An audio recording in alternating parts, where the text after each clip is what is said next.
The alien council chamber trembled as the Vorik warlord slammed his clawed fist into the obsidian table. "Surrender or be consumed," he growled, rows of jagged teeth glinting under the cold white light. Delegates shrank back in silence. Dozens of species filled the circular hall, each cloaked in robes or armor plates, their voices muted by fear. None dared answer the Vorik directly. From the shadows, a single human stepped forward. Elias K. did not wear ceremonial armor or shimmering silk. He stood in a plain black uniform, the crest of Earth's Terran Union on his chest. His eyes were steady, his voice calm. "Humanity does not surrender," Cade said. "We listen, we consider, then we decide." A ripple of unease spread through the chamber. The humans have been ghosts in galactic politics, their fleets unseen, their motives unreadable. Now, at the Concord Summit on Lasara Prime, they had finally spoken aloud. Vorik Overlord Carthuin turned, his scaled bulk towering over the table. "You dare posture? Your world is young. Your fleets untested. We have burned empires older than your species' first cities." His tail lashed the polished floor, sparks scattering. Cade did not flinch. Every empire burns. The question is how much it costs to strike the match. Whispers rose among the counselors, translated snippets of 100 languages overlapping. Some alien delegates leaned forward, fascinated by the human's defiance. Others recoiled, unsettled by his confidence.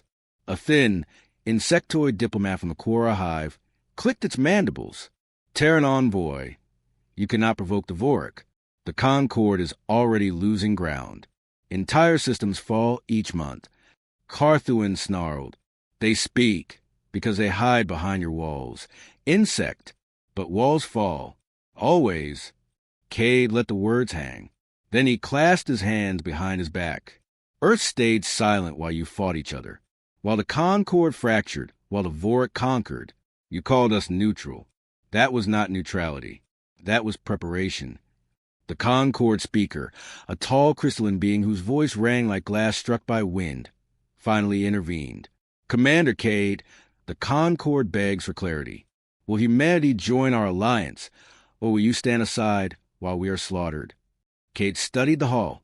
Faces stared back. Fear, hope, doubt. He knew the weight of his answer would ripple across the galaxy. "You asked for clarity," Cade said. "Here it is. Humanity does not fight for others. We fight when survival demands it. And survival now demands war." The declaration cracked the air like a detonation. Some delegates cheered in relief. Others hissed or muttered curses. Carthuin's laughter shook the chamber. "War," he rumbled. "You think yourselves warriors? You are hatchlings who believe claws come with courage. Your fleets will shatter. Your species will kneel. And I will carve your world into ash." Cade stepped closer to the warlord until they stood almost chest to chest, though Carthuin dwarfed him. "The mistake every conqueror makes," he said softly, "is assuming fear wins wars. You'll discover humans are very bad at being afraid." For a moment the hall went silent. Carthuin's nostrils flared, but he did not strike. He only leaned down, eyes like molten stone. "Then tremble with the rest of the galaxy. Human, when the Vorik come, you will beg for extinction." He turned and stormed from the chamber, armored guards following. The great doors slammed shut behind them. The council erupted. Voices clashed in panic and debate. Species shouted in their native tongues. Some rushed toward Cade, demanding immediate commitments of fleets and soldiers. Others demanded guarantees that humanity would not betray them when victory came. Cade raised a hand. His voice cut through chaos. "You will see our answer not in words, but in the battles ahead." The speaker's crystalline tone rang across the chamber.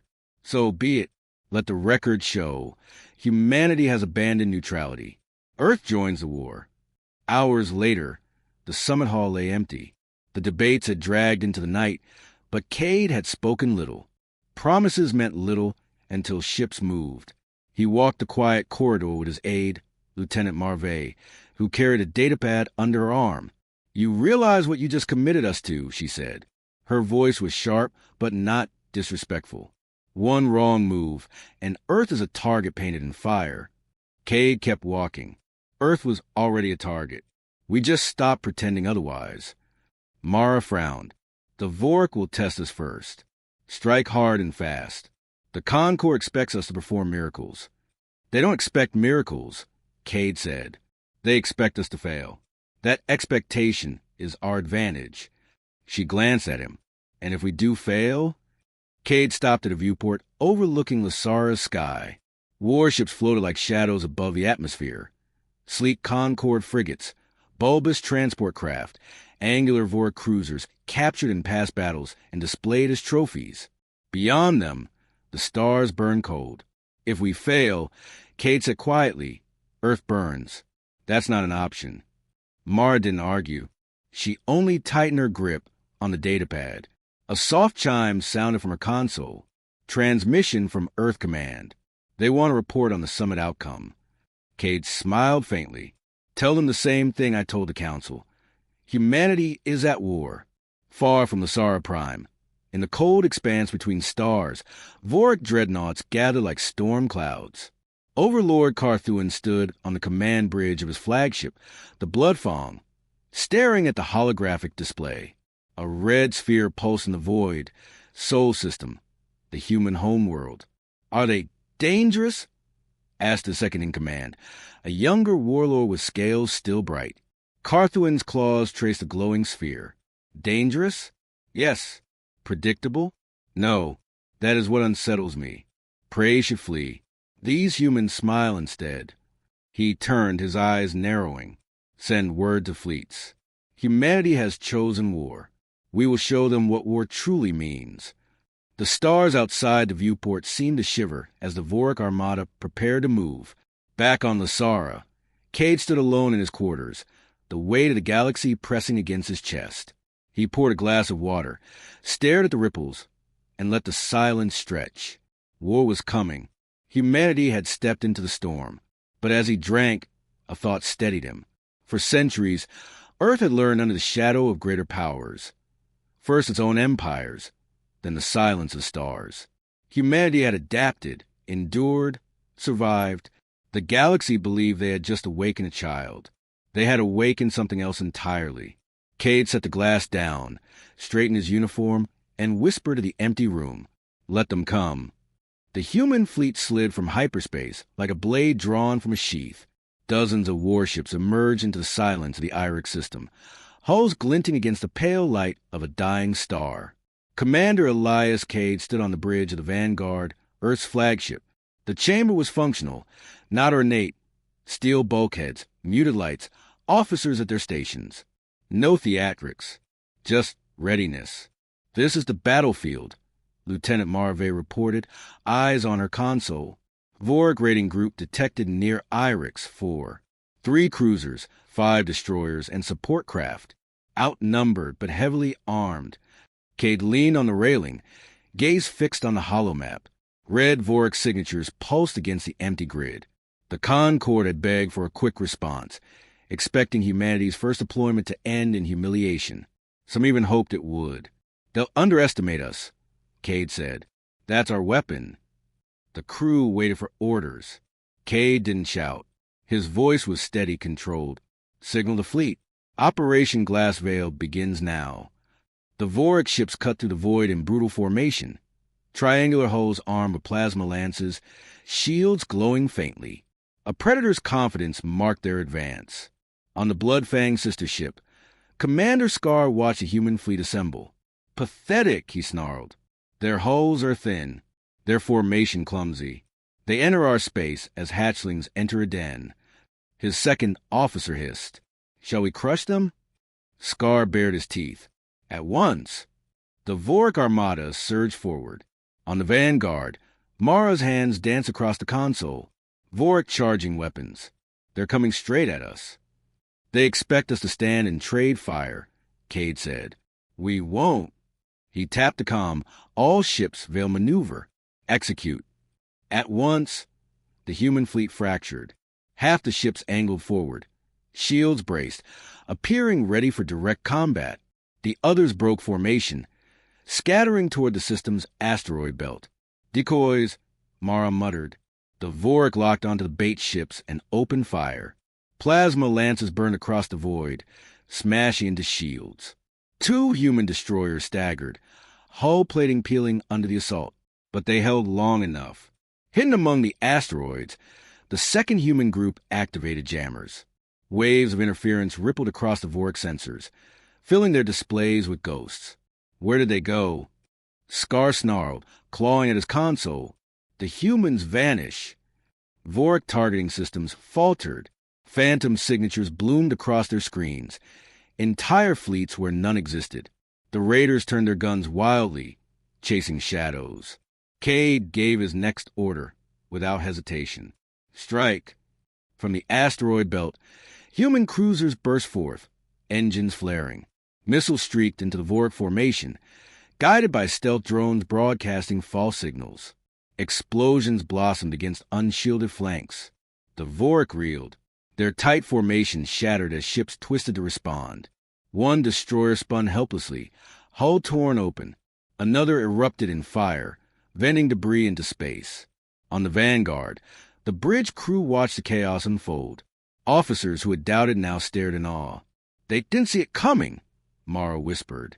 They never do, Cade said. The Vorik tried to recover, regrouping around their cruisers. Plasma volleys slashed toward the human lines, hammering shields. One Terran frigate was split in two, its wreckage drifting into the void. The first human casualty. Cade's jaw tightened, but his voice remained calm. They'll fight harder now. Prepare Phase 2. Human bombers launched from carriers, sleek craft darting under the cover of electronic warfare. They raced beneath Vorik guns, weaving through sensor-blind spots. Each carried warheads designed not to pierce hulls, but to detonate in electromagnetic bursts. The bombs erupted, frying Vorik communications, shorting weapons, leaving warships half-blind. On the Vorik bridge, Scar roared in fury as consoles sparked around him. Trickery, cowards' war. But the fury did not stop the damage. Human destroyers closed in, unleashing precise railgun volleys into crippled targets. Vorik shields buckled under the kinetic assault. One cruiser tore apart, fragments spinning into the abyss. The tide turned. Where the Vorik had expected an easy kill, they now found themselves hunted. Cade watched the map update, red signatures blinking out one by one. He didn't smile. Each victory carried weight. Each loss, human or alien, etched itself into his memory. Mara exhaled, tension leaving her shoulders. We're driving them back. They're retreating. Not yet, Cade said. His eyes locked on the last Vorik cruiser, limping toward hyperspace. They'll report what they've seen. That cannot happen. He opened a channel. All batteries concentrate fire. Do not let them escape. The fleet obeyed. Missiles and railguns converged on the fleeing vessel.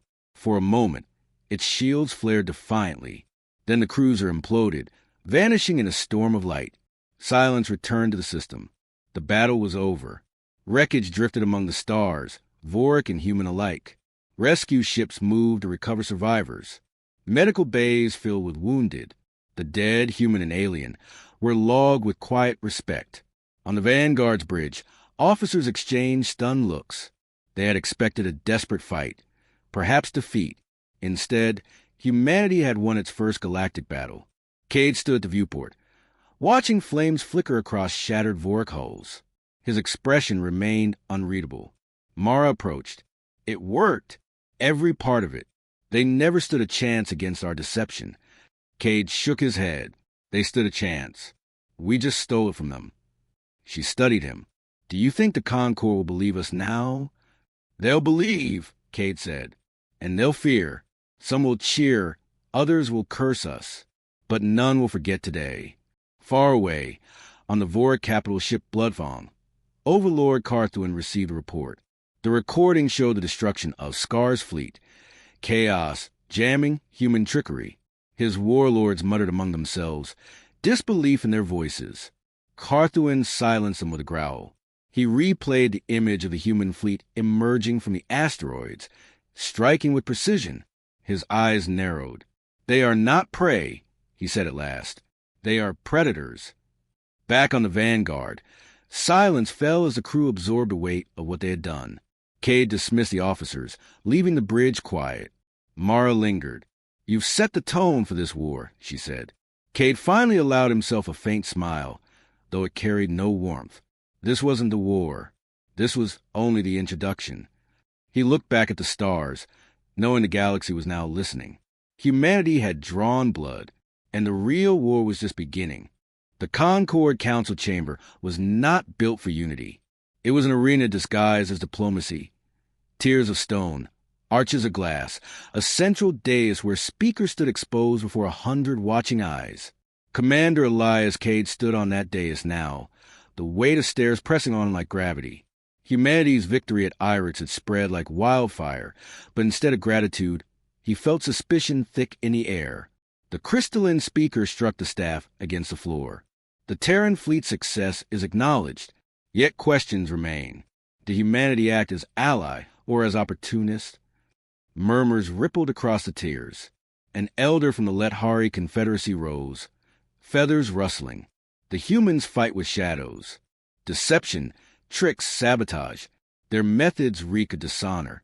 If they gain power here, what stops them from turning such weapons against us? A Quora drone clacked its mandibles. They were effective.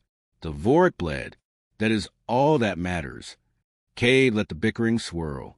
Then he spoke, voice level. You asked if we acted as allies. Allies bleed together. 2 of our ships are gone. Hundreds dead. That blood was human, not yours. Does that sound like opportunism? The words silenced the chamber, if only for a moment. From the side tier, Counselor Rellas of the THR1N, collective leaned forward. A thin, hawk-faced creature, Rellas had been among the loudest voices opposing human inclusion. His tone was velvet, but sharp beneath. And yet, Commander, you take command of fleets not your own. You speak with the confidence of leadership. Perhaps you see yourself not as ally, but as conqueror. Cade met his gaze without blinking. If humanity wanted conquest, Counselor, we wouldn't be standing here arguing about it. The speaker struck the staff again, ending the exchange. This council will adjourn. Matters of command will be addressed later. For now, we thank the Terran envoy. Cade inclined his head and stepped down, but he caught Rellas watching him with cold calculation. Hours later, in the quieter corridors of the Concord complex, Cade walked with Mara at his side. The vast windows showed Lasara's skyline, spires glowing against the twilight. They're afraid of us, Mara said. Even the allies were saving. Cade nodded. Fear clouds judgment. Some of them fear us more than the Vorik. Rellas especially, she added. He wants us out. He wants us erased, Cade corrected. Before Mara could respond, a flicker of movement caught her eye. She turned, and the corridor erupted. A shadow broke from the ceiling rafters, dropping with a blade glinting silver. The assassin struck fast, lunging at Cade's chest. Mara shoved him aside. The blade missed by inches, slashing sparks from the floor. Security alarms shrieked. Cade rolled his feet as the attacker spun, alien armor sleek and angular, mask concealing its features. It lunged again. Cade grabbed the assassin's wrist, twisting sharply. The blade clattered free. Mara fired her sidearm, a searing bolt that burned across the assassin's shoulder. The figure snarled in some guttural tongue and bolted down the corridor. Guards finally poured in, weapons raised, but the assassin slipped into the shadows, vanishing as quickly as it came. Cade steadied himself, breathing hard. Mara scanned him quickly. You're not hit. He shook his head. Close. Too close. The guards swarmed, demanding answers. Cade silenced them with a raised hand. Seal the complex. No one leaves without clearance. Later, in a secured chamber, the fragments of the assassin's gear lay scattered across a table. The armor was alien, but stripped of markings. The blade bore no crest. Professional, deliberate anonymity. Mara paced. Whoever sent them knew exactly where you'd be. This wasn't random. Cade studied the equipment, mind-turning. Not Vorik. They prefer spectacle, not shadows. This was political. Rellas, Mara said flatly. Perhaps, Cade murmured. But if it was him, he won't leave proof.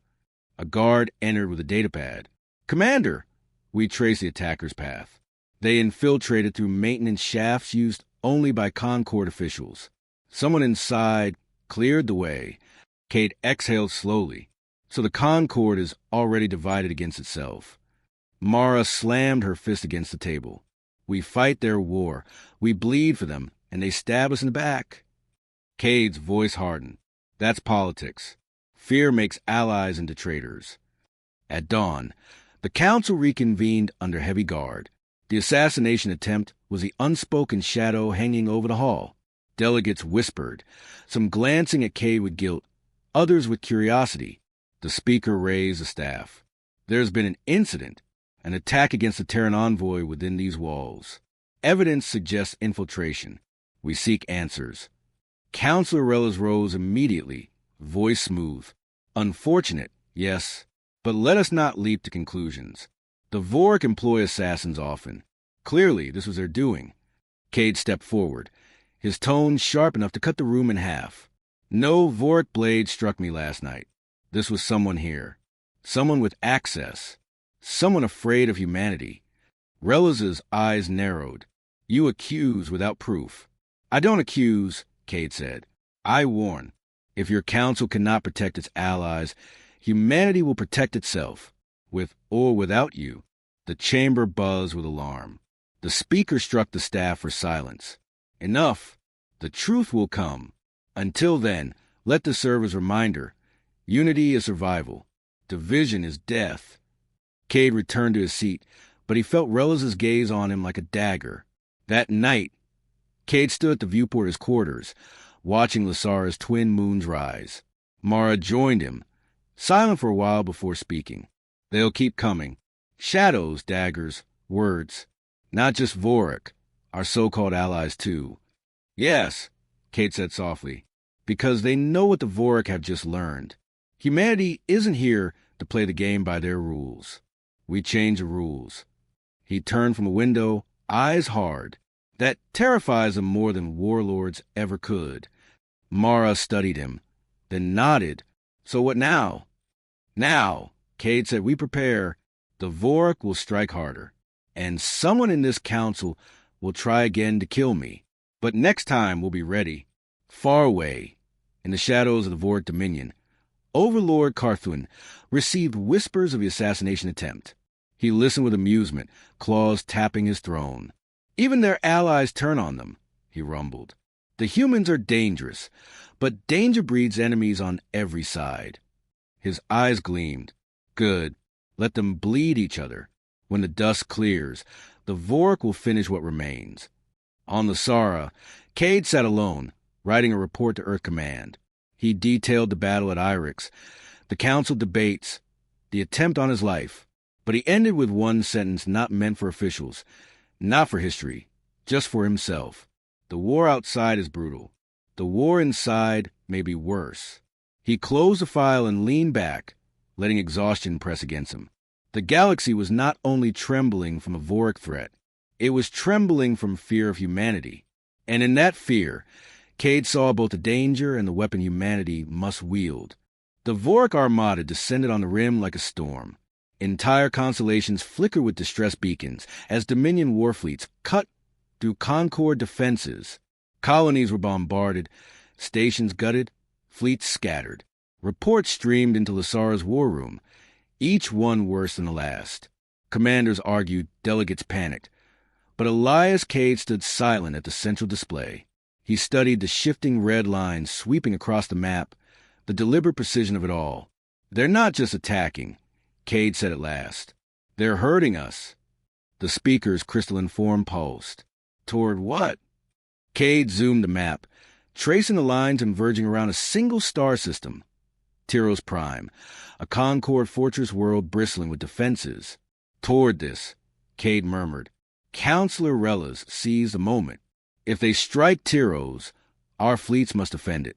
We cannot allow the Vorik to take such a stronghold. Cade shook his head. That's the trap. Carthuin knows we'll commit everything there. He wants one decisive slaughter. Rellas sneered. And what would you suggest? Flee? Abandon a fortress? Cade's reply was ice. I suggest we turn his trap against him. 2 days later, the human fleet emerged from hyperspace on the edge of the Tiro system. Concord forces were already assembling, thousands of ships forming defensive lines. The fortress world glittered below, its orbital rings humming with weapons. On the Vanguard, Mara scanned the incoming swarm. Vorik fleet count: 300 warships confirmed, possibly more behind them. Numbers outmatch us almost 2-1. Cade didn't look surprised. Carthuan brought his hammer. Let's see if he notices the anvil. On the Vorik flagship Bloodfang, Carthuan studied the battle map with satisfaction. His fleet spread wide, surrounding Tiros like predators circling prey. "Break their lines," he ordered. "Drive the Concord into the kill zone." His commanders roared their assent. The Armada advanced, black holes glowing with crimson energy. At first, the battle unfolded as Carthuan planned. Concord ships met the onslaught head-on, shields flaring, weapons blazing. Vorik firepower tore through their lines. Frigates shattered. Cruisers spun into debris. Tiros' orbital platforms rained fire, but even they struggled under the relentless pressure. On the Vanguard, Mara gritted her teeth. "Our flanks are collapsing." "Good," Cade said. She glanced at him, startled. "Good." He pointed at the tactical map. "The Vorik think they're pushing us where they want. They don't see where we're pushing them." Behind the Vorik fleet, gravity wells bloomed into existence. Human stealth ships, hidden for days, powered up their artificial singularity generators. The wells dragged at space itself, tearing at hyperspace routes, locking the Vorik into system. "Escape routes closed," Mara confirmed, astonishment in her voice. Cade gave the order. "Spring the jaws." From the system's far side, the second human fleet arrived. Dozens of warships decloaked, engines flaring, weapons primed. They struck the Vorik rear with surgical precision, railgun fire ripping through unshielded engines, missile storms engulfing carriers. The Vorik armada twisted in shock. Their formation faltered. Prey suddenly turned predator. On the Bloodfang, Carthuan snarled as red icons winked out. "Clever humans. But cleverness bleeds like anything else. Press forward. Grind them down." The system became a furnace of war. Vorik warships unleashed plasma barges, tearing into Concord defenders. Human cruisers countered with kinetic volleys, punching holes clean through hulls. The sky above Tiros lit with detonations, each brighter than the sun below. Mara shouted over the noise of alarms. "Forward shields at 60%. We've lost the Horizon and the Gallant. Casualties mounting fast." Cade's jaw was steel. "Hold the line. Make them bleed for every inch." The Vanguard shuddered as a Vorik lance tore across its flank, scorching armor. Console sparked, crew cried out, but the ship held. "All batteries, target their command ships," Cade ordered. "Cut the head from the Serpent." The human ambush wreaked havoc, but the cost was brutal. Entire squadrons vanished in fire. Concord allies, emboldened by humanity's stand, fought desperately but broke in places, leaving gaps the Vorik exploited. On the Vanguard, Mara's screen lit with damage reports. "We can't hold much longer." Cade's voice was calm, but his eyes burned. "We don't need to hold. We just need them to break first." The battle reached its climax when a Vorik dreadnought drove straight at the Vanguard, plasma cannon spewing. Cade stood unflinching as the massive ship filled the viewport. "Bring the rail batteries online," he ordered. "Point-blank range." Mara asked, incredulous. "Exactly." The dreadnought closed in, filling space with its bulk. Then the Vanguard fired. Hypervelocity slugs ripped into the Vorik ship at near-zero distance, tearing through shields, rupturing its core. The dreadnought exploded in a supernova of fire, shockwaves rattling the fleet. Cheers erupted across the bridge. Mara let out the breath she'd been holding. Cade only said, "One head down." Many left. By battle's end, the Vorik retreated, or tried to, their hyperspace lanes still jammed by the human gravity wells. They were forced to fight their way clear. Hundreds of wrecks littered the system, human and Vorik alike. Tiros' orbit was a graveyard of twisted metal. On the Bloodfang, Carthuan stood silent, rage simmering. His fleets had survived, But victory had slipped from his claws. He had expected easy slaughter. Instead, he had been outmaneuvered. "Humans," he growled. "Always humans." Hours later, silence fell over the ruined battlefield. Rescue ships combed the wreckage, pulling survivors from drifting hulks. The stench of loss lingered in every corridor. On the Vanguard, Cade walked the med bay, passing rows of wounded. Men and women saluted weakly as he passed. He returned each gesture with quiet respect, though his expression never changed. Mara caught up to him outside. Her voice was heavy. "We lost a third of the fleet. Concord losses even worse." Cade nodded. But the Vorik lost more. For the first time, they were stopped. "Stopped doesn't feel like victory," Mara said. Cade looked back at the medbay doors. "Victory never does. Not when it's paid for like this." At the next Concord session, the speaker announced the results. The Vorik advance has halted at Tyros. Humanity's strategy saved the system. Some cheered. Others, like Rella's, sat in stony silence. Cade noticed the bitterness in her eyes, the unease that lingered even in triumph. He leaned toward Mara, speaking low. "They wanted proof of what humans could do. Now they've seen it, and it terrifies them more than failure would have." That night, Carthuan stared at the stars from his command throne. He had not been defeated outright, but the sting of the ambush gnawed at him. "Humans fight like no other," he muttered. "They make the galaxy itself their weapon." He clenched his claws. "Then I will break them with my own hands." On Lasara, Cade returned to his quarters, exhaustion clinging to him like armor. He poured another glass of water, stared at the ripples again, and whispered into the silence. "One battle won. The war is only sharpening its teeth." The Vorik warlord did not retreat far. Carthuan gathered what remained of his fleet, reforged it with reinforcements, and drove directly at Lasara itself. He meant to shatter the Concord heart in one blow. The Concord Council Chamber became a fortress. Delegates abandoned protocol robes for armored guards. Holographic maps showed the Vorik approach, a dark tide advancing across the stars, straight toward them. "This is the end," Counselor Rella's hissed. "They will breach our core systems, butcher us in our own halls." Elias Cade stood apart, silent as the others descended into panic. He knew Carthuan's intent. The Vorik had been denied at Tyros, humiliated by human cunning. Now the warlord wanted spectacle. He wanted to crush humanity before all eyes. The speaker addressed Cade directly. "You warned us once. You guided us through Tyros. Tell us now what hope remains." Cade studied the glowing map. His voice was measured, almost calm. "He's coming here. Then that's where it ends." The human fleet was outnumbered, mauled from the last battle, but they advanced to intercept anyway. In Mara's eyes, the mission looked suicidal. "You can't mean to face him head-on," she said in the Vanguard's ready room.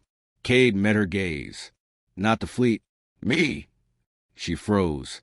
"You mean to face Carthuan?" He poured 2 glasses of water, slid one to her, and spoke quietly. "He doesn't fear fleets. He doesn't fear death, but he fears losing face. If I reach him, if I kill him before his horde, their fury collapses into chaos." Mara's voice cracked. "That's not strategy, that's madness."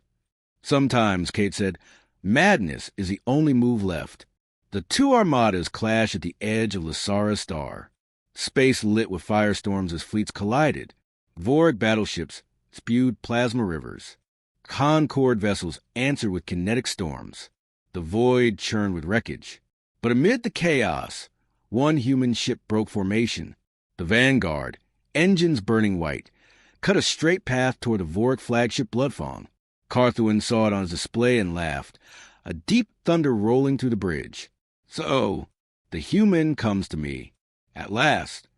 The Vanguard slammed through the Vorik Vanguard lines, shields flaring under brutal fire. Mara barked orders as the ship shuddered. Hull breaches aft, engines running hot. Cade never wavered. "Hold them steady. Get me to him." They broke through, closing on the monster silhouette of the Bloodfawn. Vorik escorts swarmed, but the Vanguard's guns roared, clearing a narrow corridor. Then Cade stood, Fastening a blade to his hip, a weapon of forged tungsten alloy, a relic, primitive by galactic standards, but lethal in human hands. Mara caught his arm. Elias, if you go, you might not come back. He gave a small, tired smile. That's how you know it matters. Without another word, he stepped into the dropship. The assault craft tore across space, weaving through enemy fire, and crashed into Bloodfang's hull. Explosive bolts ripped the airlock open. Cade and a squad of Marines stormed inside, rifles blazing. Vorik warriors surged to meet them, massive brutes in serrated armor. The corridors became slaughterhouses. Humans fought in silence, efficient and brutal, cutting down everything in their path. Cade moved like water through fire. Every shot, every strike was deliberate, nothing wasted. He advanced without hesitation, deeper toward the throne chamber. Carthuan awaited him. The warlord towered on a dais of bone and steel, his body a mountain of muscle armored in black plates. His claws dripped with blood from the last challenger he had torn apart. The Marines formed a defensive line, but Cade raised a hand. Leave us. They hesitated. That's an order. The humans withdrew, sealing the chamber doors. Only Cade and the warlord remained. Carthuan's laugh shook the chamber. At last, the shadow voice reveals his teeth. Do you think your fragile body can kill me, human? Cade said nothing. He unsheathed his blade. The sound rang sharp in the silence. The duel was chaos-bound in ritual. Carthuan struck like a thunderclap, claws carving steel as if it were silk. Cade dodged, weaved, every movement precise. His blade flashed, scoring deep cuts into the warlord armor. But each strike cost him. The Vorik's power was overwhelming, every blow shaking bone. Cade bled, ribs cracked, but he endured. Carthuan bellowed, driving him to the ground. You are nothing but fragile flesh. Cade spat blood, forced himself to his feet. Flesh that learns, flesh that endures, flesh that kills gods.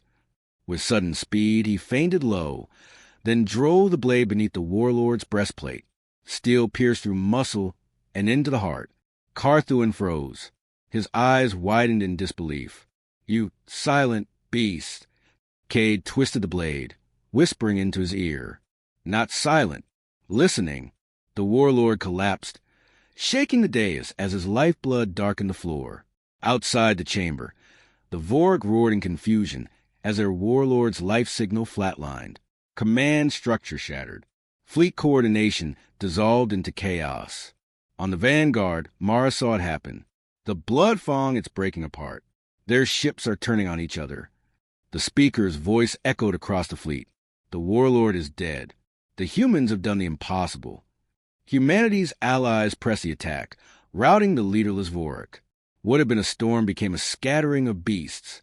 Hours later, the chamber doors opened. Cade staggered out, armor torn, blood staining his uniform.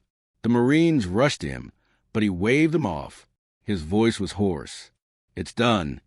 The body of Carthuan lay behind him, motionless, a mountain reduced to silence. When the smoke cleared, Lysara's council reconvened. Delegates trembled as they looked at the human diplomat who had killed a warlord with his own hands. Relas could only whisper, executed him. The speaker's crystalline form pulsed brighter than ever. Not with fleets, not with speeches, with resolve. Humanity has reminded us what survival truly means. Silence gripped the chamber. Every species present saw it clearly now. Humans were not merely participants in the concord. They were the blade in the dark, the shield at the brink, the ones who would do what no one else dared. Cade returned to the Vanguard. Mara met him on the bridge, eyes wide with something between relief and fear. You killed him, she said softly. Cade sank into his chair, exhaustion finally claiming him. Someone had to. She studied him for a long moment, then nodded, and that's why they'll never forget us.